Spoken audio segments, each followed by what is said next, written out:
बहन का होना क्यों ज़रूरी है? बहन का होना इसलिए भी ज़रूरी है क्योंकि जो बात दुनिया नहीं समझ पाती वो बहन समझ जाती है।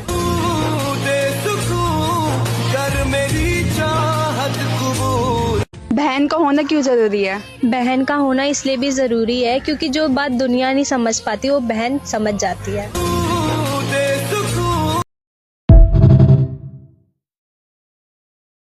बहन का होना क्यों ज़रूरी है? बहन का होना इसलिए भी ज़रूरी है क्योंकि जो बात दुनिया नहीं समझ पाती वो बहन समझ जाती है। बहन का होना क्यों ज़रूरी है? बहन का होना इसलिए भी ज़रूरी है क्योंकि जो बात दुनिया नहीं समझ पाती वो बहन समझ जाती है।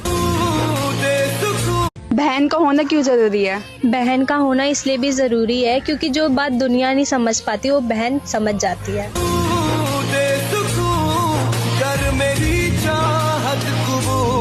बहन का होना क्यों ज़रूरी है? बहन का होना इसलिए बहन का होना क्यों ज़रूरी है? बहन का होना इसलिए भी ज़रूरी है क्योंकि जो बात दुनिया नहीं